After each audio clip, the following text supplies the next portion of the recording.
And for her senior project, her senior capstone, her thesis, she wrote about the Vietnam Women's Memorial, the opposition, and where the opposition came from in the United States about why women should not be honored at the Vietnam Memorial, and she won the top history prize. And it might be something, I'll ask, she might want to share with you, that paper. It was really fascinating. Yeah, good. Okay. Well, just a little bit of preliminary information. What I'm going to start with is, and we have, I would guess we'll be at this for about an hour and a half, something like this, give and take. We'll see how things go. And if we need to take a break, we can do that as well.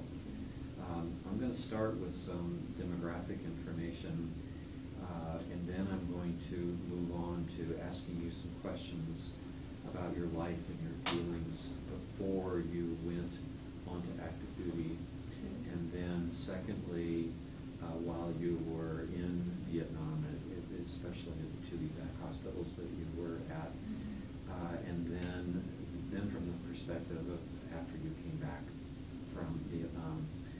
And then I'm going to ask a few questions about the present, about the here and now, maybe comparisons with current and recent wars that the United States is involved in, and also lessons or advice that you might have for students who will be watching this video soon, or maybe watching it in 10 or 20 years, and what you think.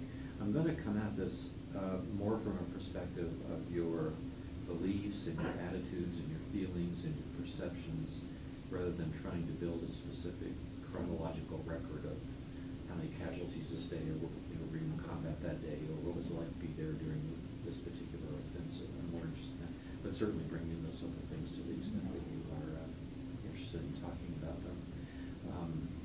I guess foremost, I want to let you know how grateful we are that you are here today. I can't tell you how much it means to have you as a Vietnam veteran, as a nurse, and as somebody who was so fundamentally involved with getting the Women's Vietnam Memorial statue added to that nearly, in my view anyway, sacred area there in Washington, D.C.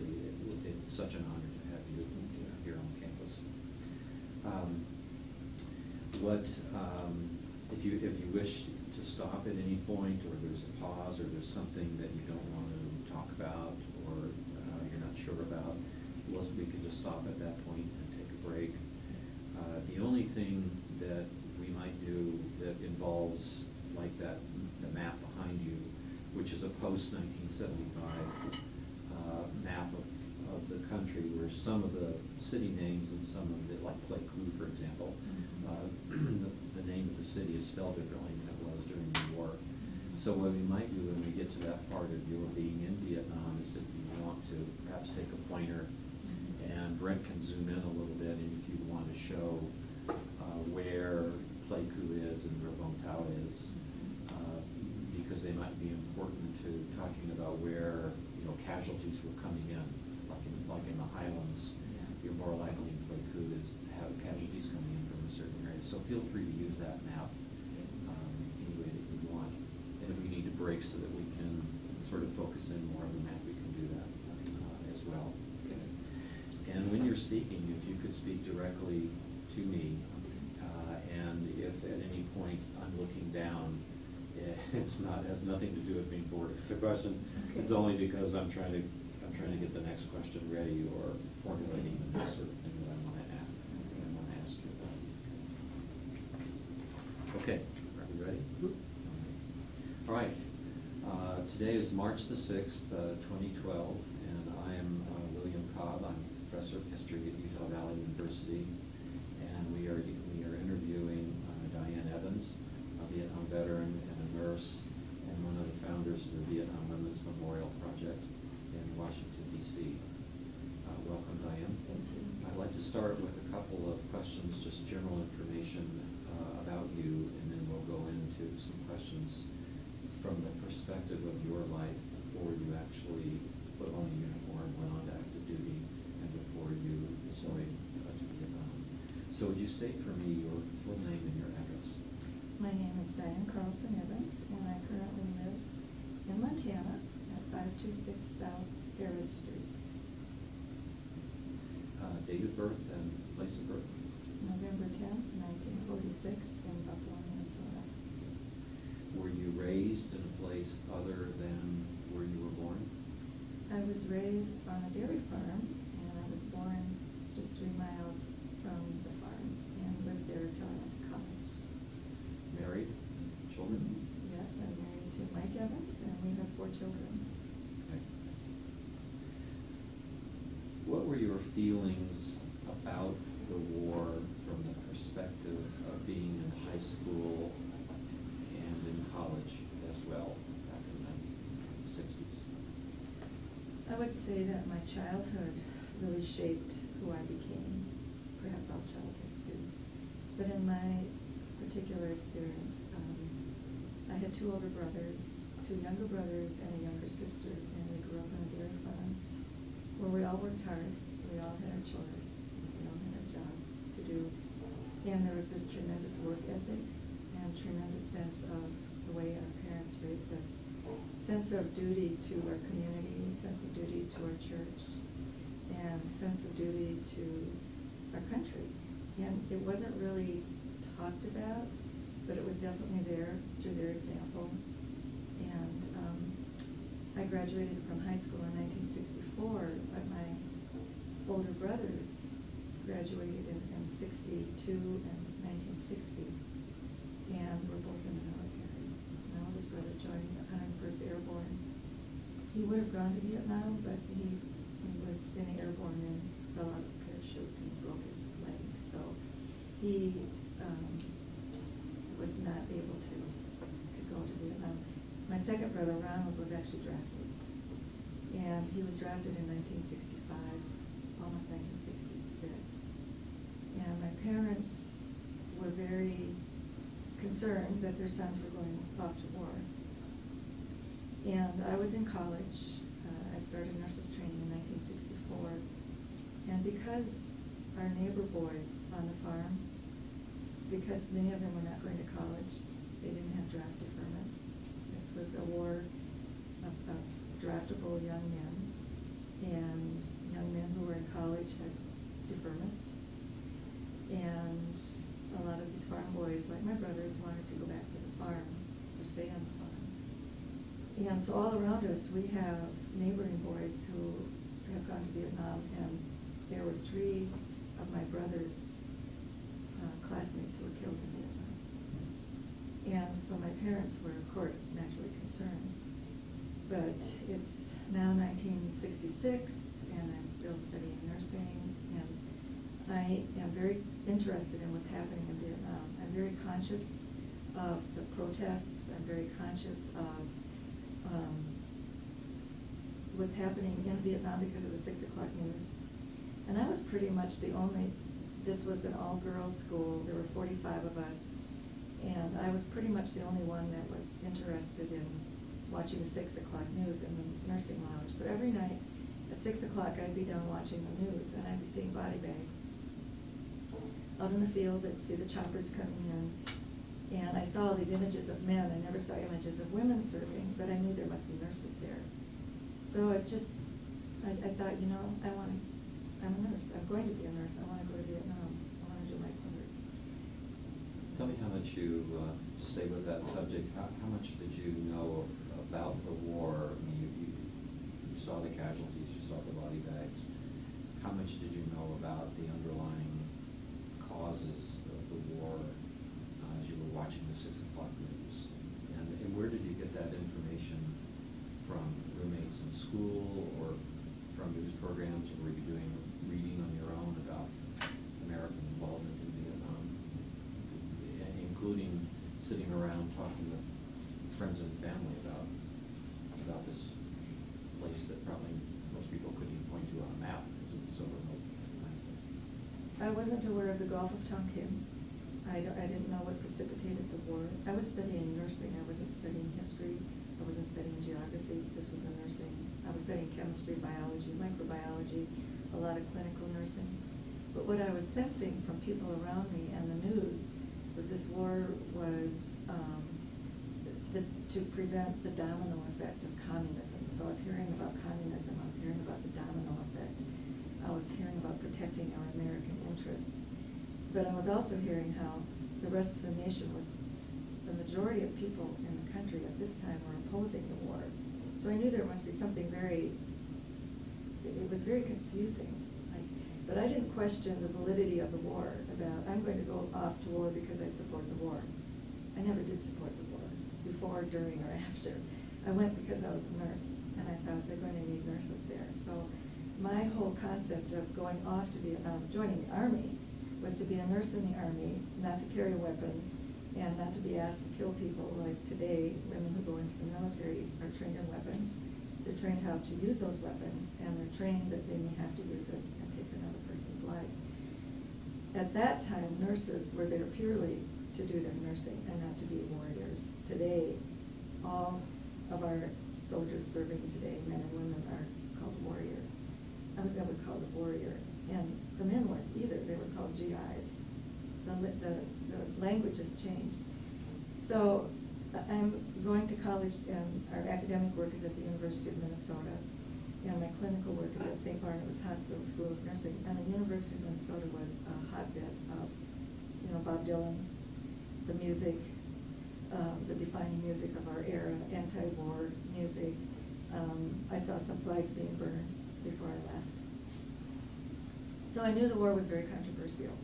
But inside of me, it was not controversial as far as should I go, shouldn't I go, even though there wasn't a single person who said to me, I'm so glad you're going to Vietnam. Be careful. Everybody was like, well, what do you want to go there for? Instead, it was negative. It wasn't, I'm glad you're serving our country. I'm glad you're going to be a nurse to take care of our boys in Vietnam. It was more like, well, you don't want to go there. So I was questioned about my motives. Why would I go there? But that didn't seem to change the inner, like I said, my childhood, I think, shaped my life. The fact that our neighboring boys were going to Vietnam and they were dying there, and they were coming home wounded, severely wounded. My sense of sort of just duty that, well, somebody has to go there. And my mother was a nurse. So my mother was very influential. I watched my mother go to work every day. She worked full-time while she raised 6 children. She put on her white uniform, and she was just this wonderful person and a wonderful nurse. So, yes, before I signed on the dotted line, I knew that the war was divisive, controversial, but I knew nothing about Vietnam. You had an idea that nursing would take you into the military, and that going into the military would take you to Vietnam. Did you already have that trajectory in mind? It was 1966, and it was in the spring, and I was going to graduate in 67. And this was brewing in my mind, so there were posters placed all over, join the Army Nurse Corps, because there was a shortage of nurses in Vietnam and in the Nurse Corps. So I saw this poster, and it's really kind of funny when you think about it. There's this beautiful, they probably found a model out of New York City somewhere. So there's this beautiful Army nurse wearing a helmet with bright red lipstick. And it says, the most beautiful girl in the world, the U.S. Army nurse. I was like, well, I'm not beautiful. I didn't wear lipstick at the time. And it was, this poster was just a little off. It didn't show blood on her hands or a bloody uniform. It was propaganda, but I could see through propaganda. But there was a phone number at the bottom, contact your recruiter. So I called the recruiter, and I went downtown Minneapolis, and I said, how do I go to Vietnam as a nurse? And she explained the process, and she said, after you graduate, you'll take your state boards, and then we'll send you to basic training, and it's a 2-year obligation, because she said we happen to have the Army Student Nurse Corps program. We didn't have ROTC then for women, so they developed a program that would pay a stipend and my tuition for 1 year. And it was good timing because I had a year left. So I actually was inducted into the Army in 1966. They paid my year. I could stay at my college. And then when I passed my state boards, then I went to basic training at Fort St. Houston, Texas in the fall of '67. But when I asked her if it was guaranteed that I would go to Vietnam, she said, well, in the Army there's no guarantees. But she said, we don't have a lot of volunteers to go to Vietnam. Yeah. If you volunteer, you will probably go. So there wasn't a separate application or process in order to request Vietnam. The understanding was when you went into basic training and went into nursing, that it was pretty much inevitable that would lead to. And then after that, it was verbal, because after I finished basic training, which was 6 weeks at Fort St. Houston, Texas, where all the Army docs, medics, corpsmen, and nurses go, still to this day, for basic training. Then they sent me to Fort Lee, Virginia for 9 months before I went to Vietnam, and I let my chief nurse know that I wanted to go to Vietnam, so she made sure that the paperwork was put in for me.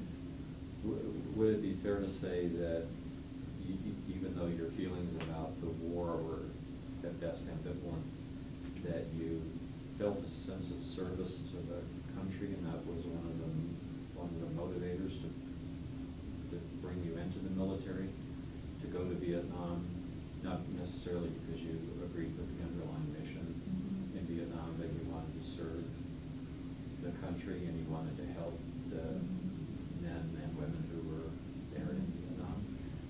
It's interesting because when you look back on your life and how you were in high school I was the shy, quiet, studious farm girl. And I got on the bus every morning and every night, because I had to go back to the farm and do chores, and I also had a couple of jobs. I wasn't in sports and extracurricular activities. I didn't have opportunities in sports like young women do today. But I was very focused on my jobs and school, and I didn't date, I wasn't interested in boys. I was very shy, and I was probably pretty nerdy. But when we graduated, at the graduation ceremony, my name was called out to come forward to receive this honor. And it was the American Legion Citizenship Award. And they called my name, it's like, my mother goes like this, she said, they called your name. And I said, me? It's like, well, they called your name. So I go up there, and the American Legion is presenting me with a medal. And the medal, it's a beautiful bronze medal and a certificate that says American Legion Citizenship Award, and for good citizenship. And the award said for God and country. Now, why did they give me this award? I do not know, except there must have been something that the American Legion could see, and maybe it was because my brothers were veterans and my family was very, I can't say we were patriotic, but yet we were good citizens. So that was sort of a precursor, I guess. But I never looked at it as doing it for my country. I looked at it as doing it for the people. And the country is people. But it really was for the soldiers someone would be a nurse to take care of them. So. On a related note, what would you say was your sense of patriotism, or in the amount of trust that you had? I think you already alluded to this a minute ago. The amount of trust that you had in the government, so that when the government spoke, Diane said, "Well, why would I not believe you?" Was that sort of the default position for a young girl from farming background in Minnesota? Is like, implicitly I trusted the government because I didn't have any reason not to. Could that No. characterize your attitude? That's a very good question, because no, I didn't trust the government, because my dad, they went through the Depression, they went through World War II, and then they went through the Korean War, and now there's a Vietnam War. And my dad was very anti-war. Oh, he thought the war in Vietnam was wrong, he thought it was terrible. Why are we doing this? Wars aren't the answer. And, all the deaths, but then for what? Because now it's like, why are all these young men coming home in body bags and wounded for what? What are we doing there?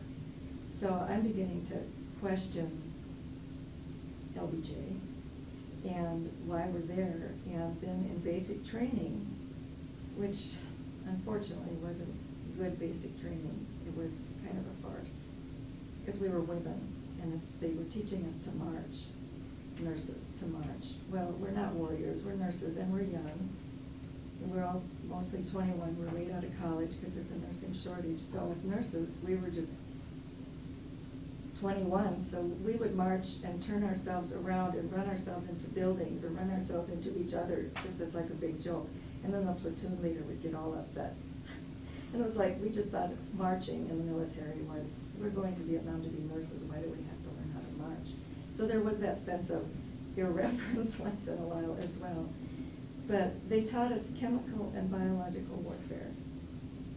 They didn't teach us a thing about Agent Orange. And that when we got to Vietnam, we might be sprayed and that it might kill us. And they knew that. They knew that dioxin was so potent that the United States actually banned my dad refused to ever use 2,4-D for weeds because he knew that it was so toxic, and he had animals, he had cattle that would melt. So there were a lot of questions that were brewing inside of me about the wisdom of our government and the lack of good training that they provided us before we went to Vietnam. So I wasn't trusting people in charge. I was already starting to question. But I didn't question the reason why I was going, personally. All that other stuff didn't matter to me. I was going as a nurse. Tension between you and your dad when you discovered that this is the path you were taking, notwithstanding how you felt about the war, but Dad, I'm likely to end up there when I get out of nursing training and basic training and AIT. I'm probably going to be there. Was there a reaction? Yes.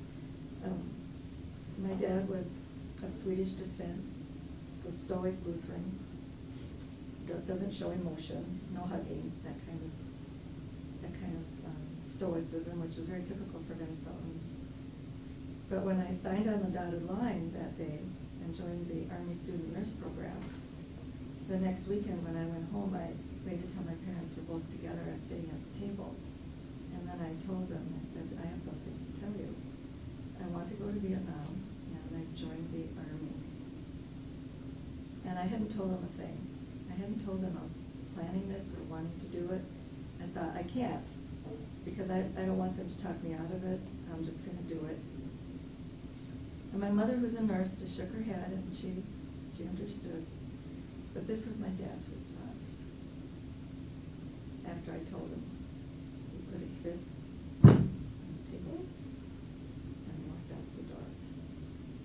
That was his answer, because he couldn't express himself. And then a year later, when I went to Vietnam, well, 2 years later, because a year more of nursing, and then basic training, and then time at Fort Lee. So I leave in August of 1968. And it's summer, so Dad has to get the hay in, and it might rain. And when a farmer has to get the hay in and it looks like rain, he has to do it, so he didn't take me to the airport. My mom did. And we went past the barn where my dad was working, and he came out in his overalls, and this stoic man started to cry, and he gave me a hug that he's never given me before. He just held me real tight, and he said, I have 4 sons, but I sent my daughter off to war.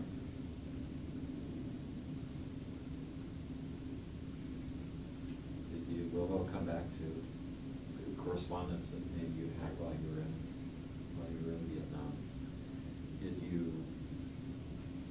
Did that have an effect on you? Where I'm going is when you were in basic, as you talked with other women in Texas in basic training or in advanced nurse training, did it cause you to become more ambivalent about the war, or about maybe I'm changing my mind here? I'm sure it would make my dad happy if I changed my mind, or I don't really. I think when you're 21, anyway. I think when you're 21, you don't think about what your parents think, because you're not a parent yourself. Until I was a parent, and until my oldest son turned 18, and then there was Desert Storm, and he went for selective service, because I told all the boys that they had to go sign up for selective service. That's what you do here. They got their application from the post office, and my husband was a surgeon still in the Guard, And the war broke out, and I thought, my God, my husband could go and my son could go. And that's when you fall apart as a parent. Then I realized what I had done to my parents when I went to the war zone. Because remember, they had gone to World War II in Korea, now they're going to send their daughter. So I wasn't thinking about my parents. I guess I was only thinking about my own motives. But I never became ambivalent, because after basic training, I went to Fort Lee, Virginia, and they put me on an orthopedic unit. And so it was 100% men, and they were all back from Vietnam, and they were all horribly wounded. And in an orthopedic unit, you have beds with pulleys, and it's a very mechanical type of nursing, because they're in casts, and there's a lot of dressing changes and physical therapy and all the kinds of things and in Vietnam, you don't just have a broken bone.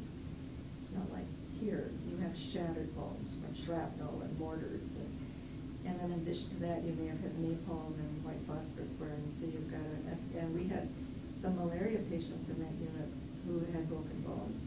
So in a military hospital or in a VA hospital, we used to say they're all train wrecks, because they don't have one problem. They have complications of maybe a multitude of problems. And I think my desire became even stronger that I wanted to go to Vietnam while taking care of these men. To me, they were boys. They were so young, and of course, I looked very young back then, and so I looked young. They looked young, but they would play tricks on me, because the other nurses in the unit were old World War II women veterans, so they were like 40s and 50s. But I was the new young lieutenant, second lieutenant of the unit, and they would do these terrible things to play tricks on me, and then they'd all laugh. And of course, I have a great sense of humor, because I had 4 brothers and dad. And so I would play tricks on them. And they had all these wheelchair kind of antics that they would do gymnastics. You would not believe what these guys could do in wheelchairs. But one night, I'll just show this real quick. This was not a trick, it was not funny. But I'd just been working in this unit for, I don't know, a week or so.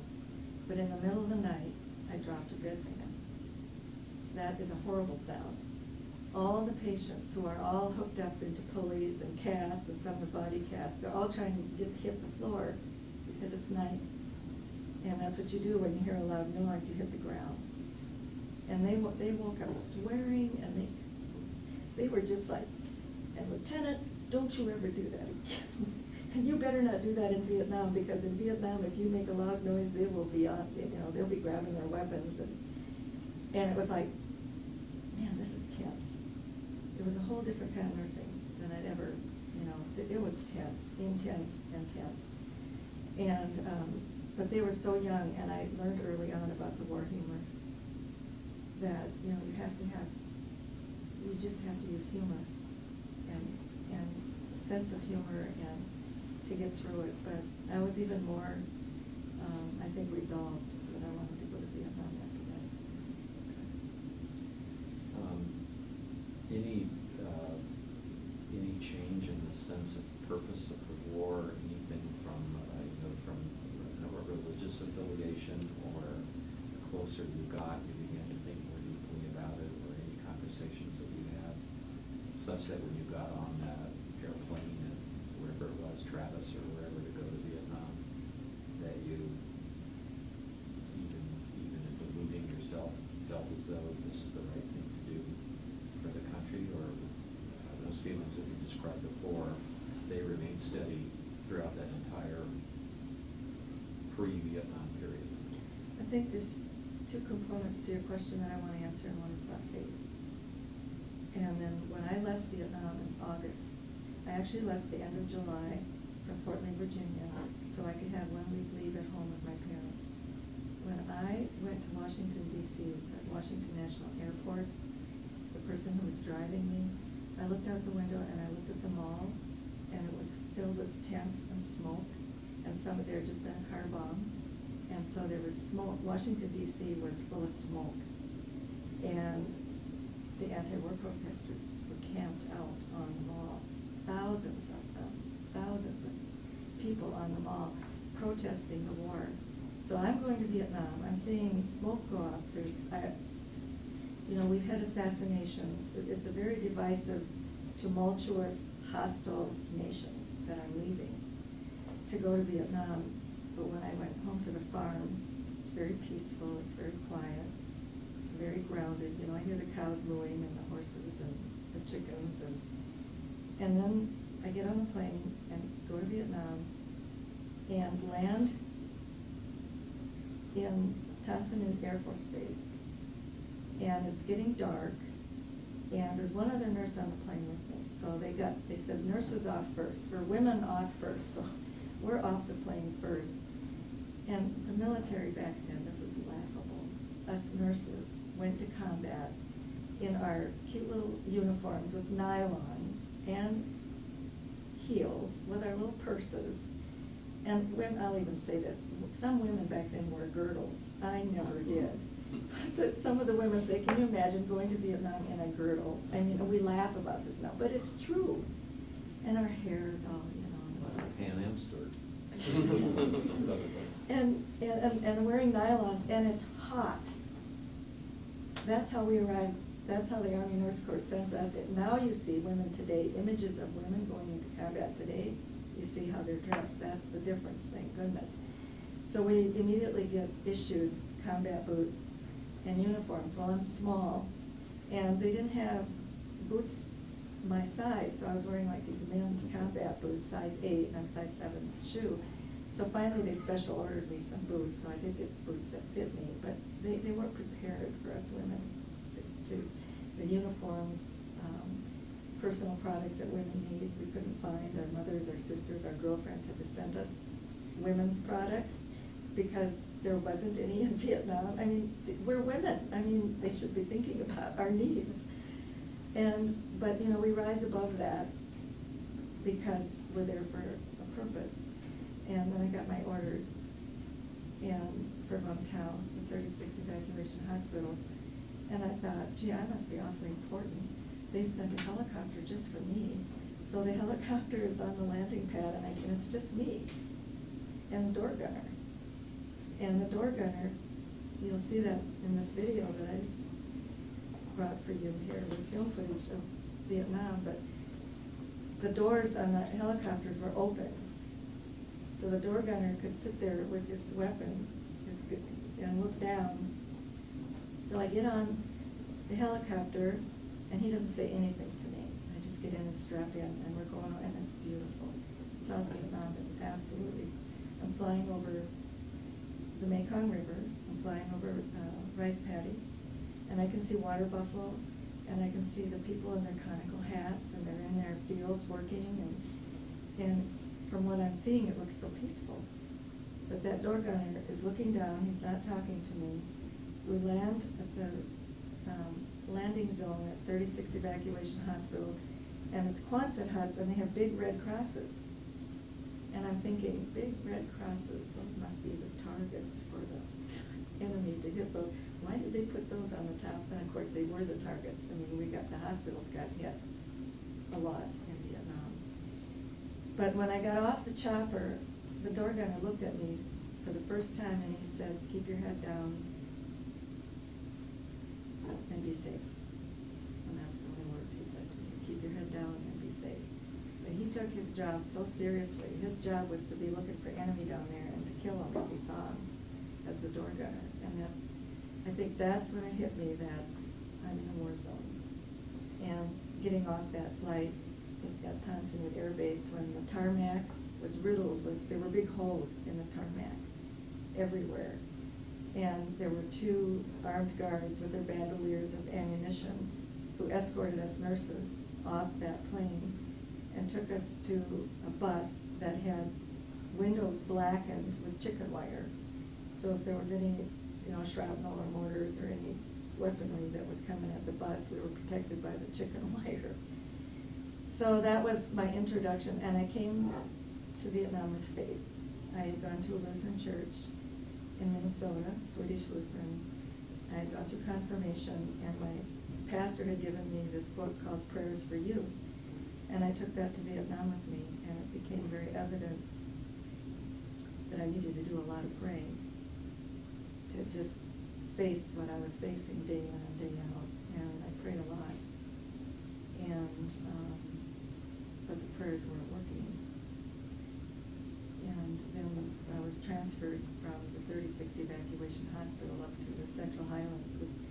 Vietnam was put in divisions: 1st Division, 2nd Division, 3rd Division, 4th Division. So I was sent up to the 3rd Division, which was Pleiku.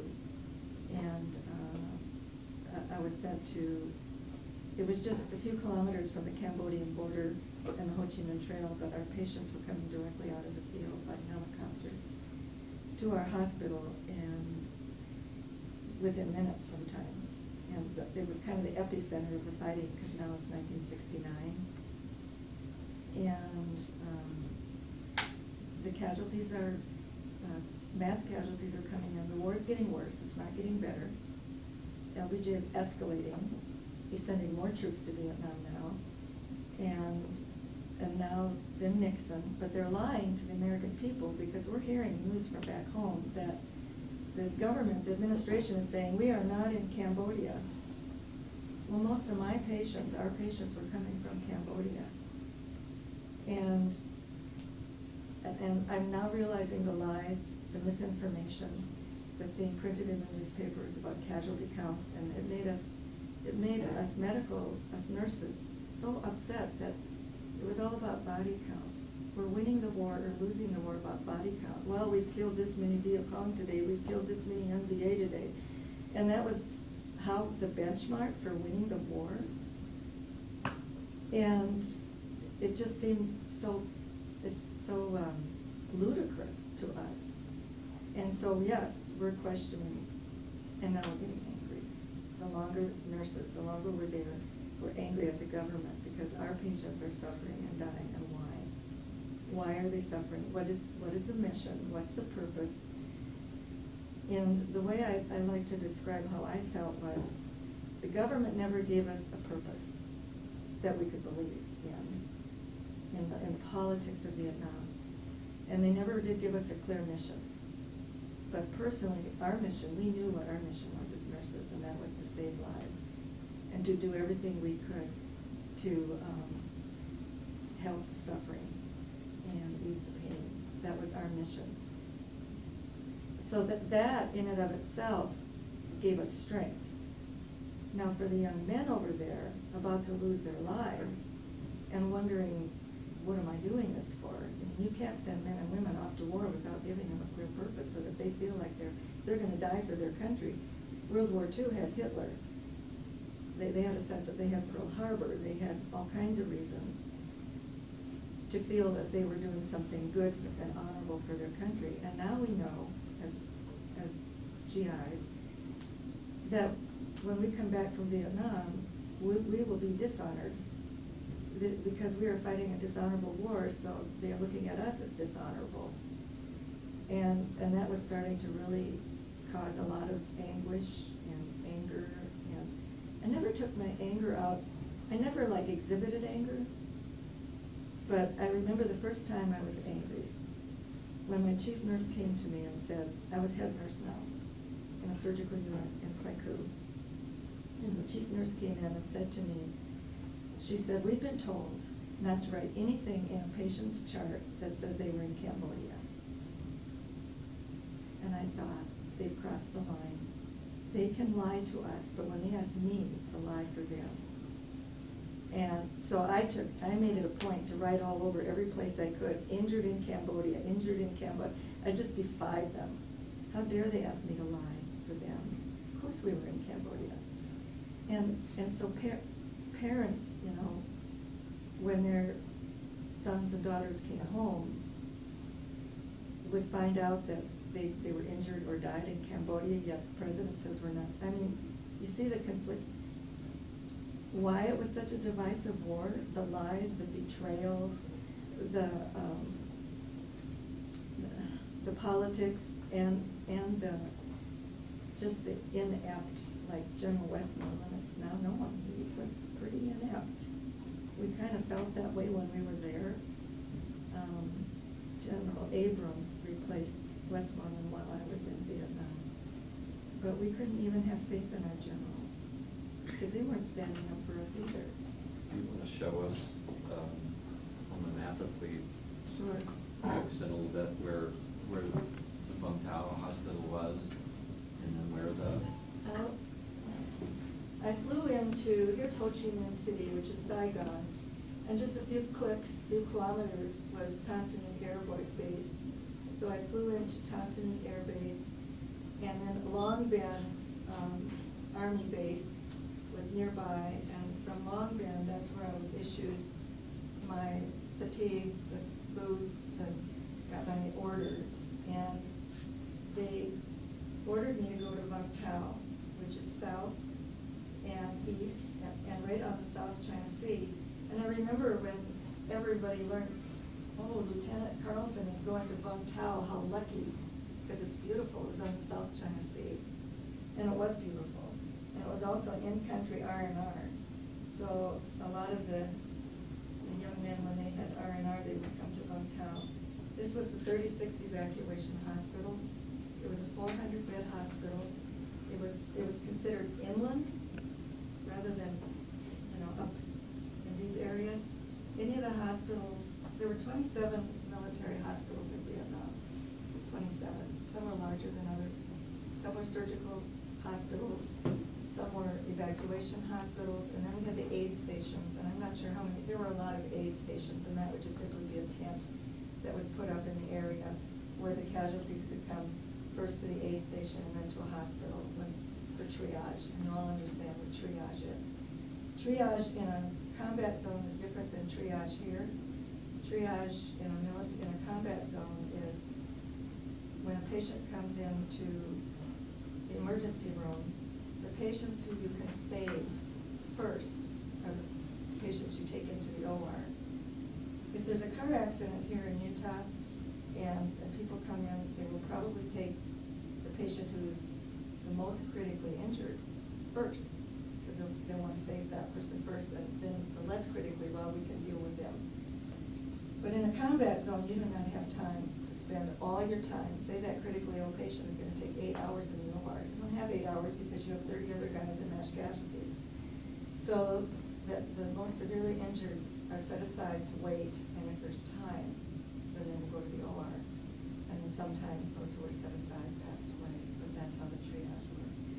So the 36th Evacuation Hospital received patients from the rest of the country for convalescing. We didn't receive a lot of fresh casualties at Vung Tau. If there were some casualties close by, we would receive fresh casualties. But I said we got our patients in blue pajamas. Blue pajamas meaning they've been in other hospitals, they've been cleaned up, now they have to have DPCs, delayed primary closures. All the wounds in Vietnam were dirty, all of them. You can't close a dirty wound. So they would come down to our hospital, we would give them antibiotics, we would irrigate the wounds, we would dress the wounds, we would get them ready for surgery. After 3 days, they could go in and have their stitches. They could have their wounds operated on and be stitched. And then they stayed in our hospital until the stitches came out. One patient that I had, he didn't get the $1 million wound. The $1 million wound is when it sent you home. That was the bad wound. And so we would laugh, and when the patient would wake up from surgery or come into the unit, we'd say, well, you got the $1 million wound, and sometimes there'd be this big smile on their face, yes ma'am. And other times it was, I just want to go back to my unit. But I had a patient, I remember he was split open from his ankle all the way up here. His wound was split all the way, but it didn't hit the bone. If it hit the bone, that was a $1 million wound. So I have a picture, it's the only picture I have of me in Vietnam actually taking out the sutures. So he has all these sutures, and it takes me, I don't know, a couple hours, because I'm being really careful. But he's laughing and smiling the whole time, and he wants pictures, and he says, I want to send this home to my mom and to everybody in school, because I have an Army nurse spending 2 hours with me on my bed. That was great fun. But anyways, just to give you an idea of what kind of patients we were getting. But then, I also worked in the burn unit there. And the burn unit was the victims of napalm and white phosphorus, and I'm talking about my faith. And the majority of victims in Vietnam injured by the napalm was innocent villagers, because bombs dropped on villages. And of course, there were a lot of lies about, oh, we don't drop bombs on villages, that's innocent people. But of course, we were trying to get rid of villages because they were hideouts for VC and NVA. So, but dropping bombs on villages brought, we were, Geneva Convention and an American policy, our policy was, if civilians were injured in the crossfires of war, we would care for them in our hospital. They did not tell us this in basic training. We didn't know that when we got to Vietnam, we'd be taking care of children and women and civilians. So we weren't prepared for that. We certainly weren't prepared for pediatrics. So now I'm taking care of all these children who are burned, and many of them will be scarred for life. They're in pain, and I'm thinking, these children are innocent. Then they're not what we were told. They were not gooks. You know, you dehumanize the enemy, so you hate them. And if you hate someone, you can kill that person. Or if you hate them because they're bad, or you hate them because, you know, in wartime, there's hate. I never could hate those people. And I'm thinking, okay, if there is a God, He wouldn't allow all these innocent children to be dying and the war to go on and on and on. My prayers weren't working. Now I asked for a transfer, and they said I wanted to go further north, and I wanted to be where the action is. Don't ask me why, I don't know, but I wanted to be where the action was. So they sent me up to Pleiku, which was in the Central Highlands up here. It's that goldish area province, north of the Pain province. Yeah, it's spelled They different now. changed the spelling. And actually, this looks distorted because on my map, it's more like right here. Right here. It was only 13 kilometers, but this is Cambodia. It's only 13 kilometers from Cambodia. So now, this is kind of the epicenter of, it's the 4th Infantry Division who's getting hit really hard in this Cambodian area. So our casualties are coming, we call them dust-offs. That's the air ambulance. And these helicopter pilots were so brave. Some of them were only 19 when they came to Vietnam, and I'll explain why. I was caring for a helicopter pilot at 36 Evacuation Hospital, and his chopper had been shot down, but normally when a chopper goes down, it's crash and burn, and there aren't any survivors. He survived. It was his ship, and his burns weren't so bad that he was sent home. So I was taking care of him, and I looked at his chart, and it was his 20th birthday. And so I said, happy birthday to him. And then I said, how can you, I said, are you really 20 today, or are you, I said, how could you be a 19 and be a helicopter pilot? And he said, well, ma'am, I graduated from high school when I was 18. Chopper training was 9 months.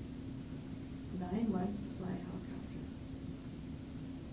He was in Vietnam when he was 19 flying choppers. And I think the military knows in their infinite wisdom that young boys, young men, at that age are invincible, and they're brave, and, you know, these young men were just amazing. They would go in any hot LZ to save people's lives. Most of the 19-year-olds didn't have families at home. They didn't have children. They didn't have wives to worry about. And so they're truly our heroes, these helicopter pilots who would bring in the wounded. And sometimes they would be 10 to 15 minutes from the field, so we would get battlefield amputations that were still alive. You know, they could have had both limbs, both arms, both legs blown off, but because of the other wonderful heroes over there, the medics who would do cut downs and get the IVs in right away, they'd come into our ERs and they weren't in shock yet, and they were still talking to us. A question about men's experiences versus women's experiences in Vietnam. Would you say that there was a fundamental difference between what men went through and what women went through? Just, I mean, simply because of gender differences. Were women fighting whatever this war was in Vietnam, but were women actually fighting wars on other levels too, that is discrimination or sexism or harassment or whatever it happened to be. Or, and I include in that the roles that, for example, you played. I mean, thinking about that guy who sent the picture back. He was sort of his girlfriend for a couple of hours, and I want pictures to prove it. Exactly. So you served that kind of purpose in addition to saving their lives. Do you see a fundamental difference because of sex or because of gender that men and women had in Vietnam? Absolutely, yeah. And, you know, we were young and they were young. And I would say that 98% of the men I served with in Vietnam were just, the men we worked with, we were a team. We worked together. There was a lot of respect. But just like anywhere, there's that 2%, that fringe, who are disrespectful to women. And there was, we had to be careful. And we would, thankfully they put all the women together in hooches. Today they mix, and I don't think that's a good idea. You can't put young men and women together in the same places and in a combat zone without there being normal and natural tendencies between them, and then the violent tendencies that some men have towards women, and then violence in a combat zone. And we know today that MST is huge in the military. MST is military sexual trauma, and that MST includes rape, it includes harassment, it includes unwanted overtures, and that's what the whole battery of MST occurrences kind of include. And of course that happened to us in Vietnam. So we just had to be very careful, and overall, the most of the men were just always there. Can I help you, Lieutenant? You're a lieutenant, I'll do that for you. And we had a guard tower. We had 4 men guarding us, our hooches at Pleiku, and one of the guards was killed one night by a sapper that came through, and he got through the concertina wire, and he killed, the guard killed him, and the sapper killed the guard, so they killed each other. And in the morning, that sapper was hanging in the concertina wire out by our hooch. And then we found out, and the guards were all medics.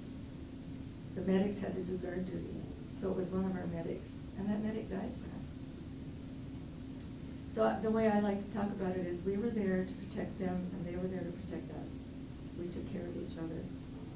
And following the Vietnam War, there was a lot of controversy about should women be on Navy ships, should women be in combat, because women are just so, well, the men will have to just protect us for little things, it's little, wimpy women, like, we need their protection, so it could never work. And I'm thinking to myself, in Vietnam, the nurses protected the men.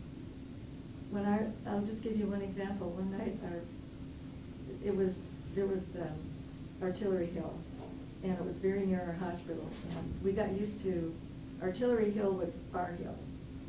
And there would be outgoing, the mortars and the rockets. And we got used to outgoing, what that sounded like, but we also got used to what incoming. So we knew what incoming sounded like. Well, one night it was incoming. And we had an SOP, and that was to grab your helmet, grab your flak jacket, and whether you were on duty or not, and then get all the patients on the floor, take care of the patients first, and then you could go to the floor or under a bed or to the bunker. So this night, I'm running all around, making sure that the IV lines are long enough, because an IV line is so long. Well, we had extensions so that if they had to hit the floor, they wouldn't pull them out. So the IV lines were long, so if they rolled under the bed, well, this one man had pulled out his blood, and so there was blood spurting everywhere, and I went and fixed that extension. He was now under the bed, but I didn't want him to bleed out, so I got that taken care of. And then this little Montagnard baby who had been burned was screaming because she had been burned in her village when her village was napalmed. She's terrified because the sound reminds her she's lost her parents, her family's dead, she's never seen white people before with round eyes, she's in this strange hospital, And she's 4 years old, and she's hysterical. And so once I got all the men taken care of, I went to her, and because she was burned all over her body, the only place I could touch her was her hand. So I held her hand, and while I held her hand, then I crawled under the bed. And I'm thinking, that's what women are capable of doing, and that's what nurses did in Vietnam. Our job was not to protect ourselves. Our job was to protect our patients. And you measure up, and you do what needs to be done, whether you're a man or a woman. And so that kind of answers your question a little bit about the differences, but the men protected the men, the nurses, the women protected the patients, the men would protect us however they could. But then there was always that fringe of some men that you had to be very careful for because they were predators. And you just had to watch your back. And I learned to do that very early on. We all did, as nurses in Vietnam.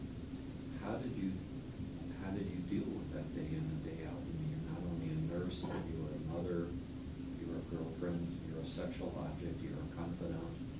You probably on many occasions were lying to these young men who said, am I going to be okay? And you said, yes, you are, and you knew full well that that's likely not to be the outcome.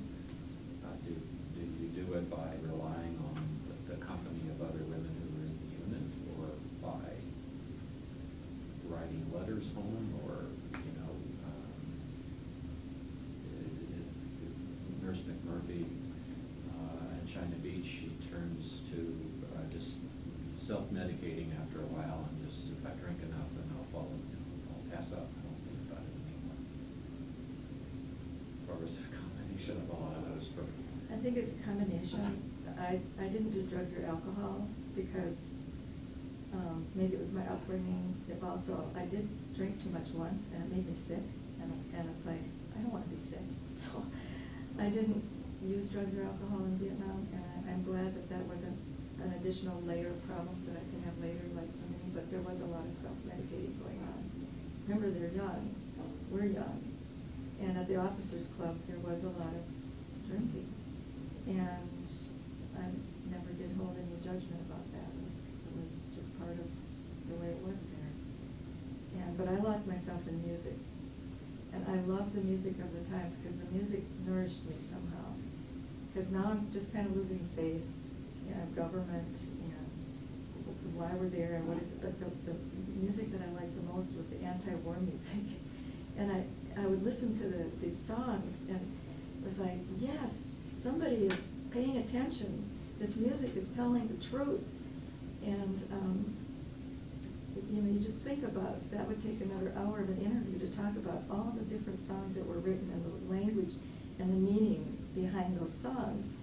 But the music just gave me inspiration that people back home, there's a segment of society back home that really is expressing what we're going through, because they're talking about us in those songs. And that was very, I think, nourishing for me to hear that. But how did we get through every day? I think something happens when you're challenged, and that is that you forget about yourself. You have all these patients to think about, and so you don't have time to think about yourself. You don't have time to think about how you're feeling. I know most of us, when we first got to Vietnam, we were horrified. I know some nurses said they just would go out to the latrine and throw up. That was their way initially, and then so I got over that in a hurry. Or cry, and crying doesn't help, so I think we shut down a lot of our feelings, emotions. I feel like, I know I shut down, but I don't think I shut down, I don't think most of us did, in our ability to still show compassion. We could still be compassionate and caring, but we were kind of shut down in our own selves to just get through every day. So. Did relationships with, after I'm on my own experience here, one thing that helped really saved me was falling in love with Vietnamese people and the culture and history, living among the Vietnamese in a big city. Did you find comfort comfort in that too, and just getting to know maybe a few words of the language, or walking around to the degree that it was safe and appropriate to do so in Pleiku or in Guangzhou, where you could actually interact with the people. I wanted so badly to get into the villages and see how they lived. And so in Pleiku, but the nurses, we were told that we'd get an Article 15. I never really did know what that was, except we'd get in big trouble. We'd get Article 15s if we went any place without orders, and we were not allowed to be in airplanes or helicopters, but we all, remember, we're young, we're all dying to just get out into somebody's helicopter and take pictures and go into airplanes and fly over the country, so we all did. I never did get into trouble. But one day at Pleiku, it was an off day, and one of the other nurses and I decided, let's sneak out of here. So we snuck out the front gate. We thought we did. And we were walking, and we just kind of snuck out. We didn't think anybody was watching us. And we went downtown Pleiku. So we're now in the actual village of Pleiku. And we're in uniform, and of course, you can't sneak around in Vietnam being a round eye and with a military uniform on. But all the villagers are like looking at us, and because I have freckles, white skin, freckle, and really back then, and red hair, the women would come up to me and touch me, and then they'd giggle. They'd giggle because they couldn't believe how I looked compared to them, and would stare at us like they had never, like we were freaks, or just they had never seen anything like this before. And this other nurse and I, we just loved it, so we'd smile at them, and then we'd go up and we'd touch them with the knife, and touch these girls or these women's arms. So it was amazing. We had this connection, like we were touching each other, and then we were smiling at each other like we're friends. And so then pretty soon there's 2 MPs following us around, military police. And so one of the MPs comes up to me and taps me on the shoulder and says, "Lieutenant, have you had enough now? We're taking you back." So they were following us. See, they were following us to make sure we were okay. They were taking care of us. And then they took us back, and they never reported us. But my hoochmate hated the Vietnamese. And we didn't talk about this for years. And she said, I feel so ashamed. She said, I hated the Vietnamese. I hated what they did to our soldiers. Because our soldiers were tortured. It was, But I said, I could never hate them. And she said she hated them. So, and she's this wonderful person, wonderful woman. And so here's a nurse who hated the Vietnamese for years, and here's one who didn't. So whenever you talk, whoever, the experiences and our feelings toward it are so different. And I think the fact that I couldn't hate them happened one evening. I was looking out into the unit, and it's now in Pleiku, and it's Montagnards instead of Vietnamese that we're taking care of, because it's the area where the Montagnards are. And they're very different than the Vietnamese, but this woman had been bit by a snake. And that's not being injured in the crossfires of war. But the medics brought her in because they thought we could save her. And so there was some talk about, well, we shouldn't even be taking care of her. She wasn't injured. This is a snake bite. But we took care of her. And so the surgeons wanted to amputate her arm because she was bit here. They wanted to amputate her arm to save her life, and she wouldn't allow it because her religion, whatever, was it Buddhism, whatever it was, that you won't have an afterlife if you don't go into that afterlife as a whole person. So we watched her die. It took 2 weeks, but her children came in. And the father came in and lived, camped out next to her bed 24 hours. He never left her side. Then the children would come in, and he had a basket, and there was a chicken in the basket. And the chicken was making all this noise, and I went over to him and I said, "You can't have a chicken, no chickens, look at the chicken." No. And he wanted to tell me that's his wife's food.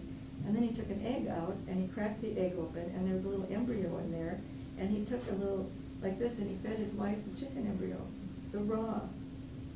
And I'm sitting there watching this and thinking, these people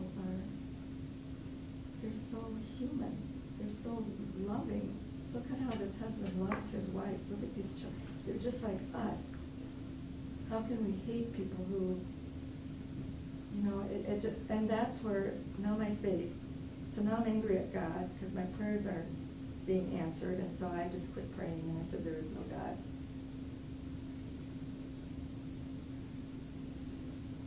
Did you find any comfort in,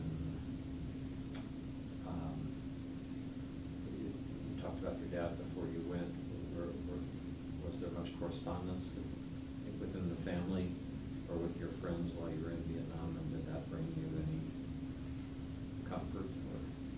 My sister wrote to me every day, my little sister. This may be hard for all of you to believe, but because of today with cell phones and email and when our troops go overseas, but in Vietnam we were allowed one phone call home the entire year. We could have one phone call. So one evening, I think I was feeling kind of low, and well, I know I was. And to get to the Mars station, I had to go in a Jeep and go up this hill. It was way up on this hill. So I find an MP, he takes me up this hill, we go to the Mars station, and he tells me how to make a Mars call, and he says, you say hello, and then you say over.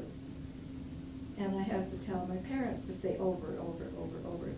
But I planned it so Dad would be up for milking the cows. So I knew Dad would be home, and I knew it was a Thursday, and my mom didn't work on Thursday. So on a Thursday night, I timed it at 9 o'clock, I would call him. So my dad answers the phone, and I said, Dad, this is Diane, over.